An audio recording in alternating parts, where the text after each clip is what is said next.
Well, let's move to Italy now, where officials estimate that more than 260 people were killed in Monday's earthquake.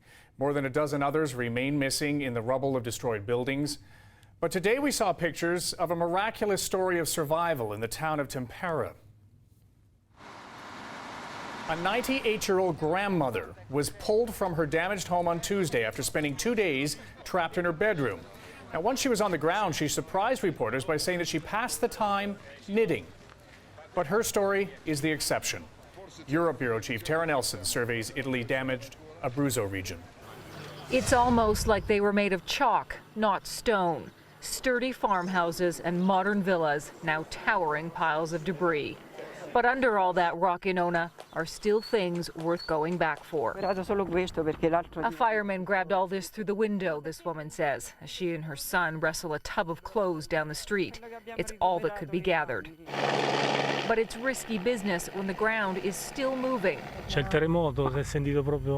There's an earthquake, says this officer. It's an aftershock in the middle of our interview.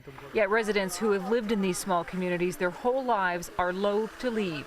This part of the population is particularly attached to the land, he says. They know the state is providing hotels and tents, but they want to stay close. All they have is here. And even with the nightmare still fresh, they hover around the town. I started digging with my bare hands, this man says, trying to save my father and nephews. He could not. Those who can be saved end up here, the field hospital in the real hospital's parking lot. Round the clock, doctors are treating injuries mostly sustained in self-defense. Pelvic bone fracture, femorous fractures, arms fractures, neck injury, head injury, chest trauma and abdominal trauma. But life goes on too. Catalina Dabek's house has been crushed. She's sleeping in her car, and her husband, with other cancer sufferers, is inside getting his regular chemotherapy treatment. He has a tumor in his lungs, she says. He's very stressed. It's hard for him to breathe.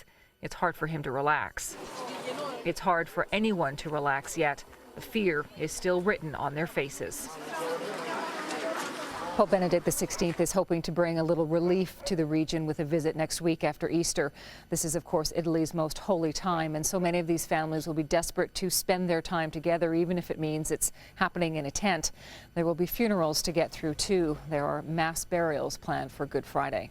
Well, Tara, I gather that Italy's Prime Minister continued visiting the quake zone today and made a few comments that are creating some controversy there.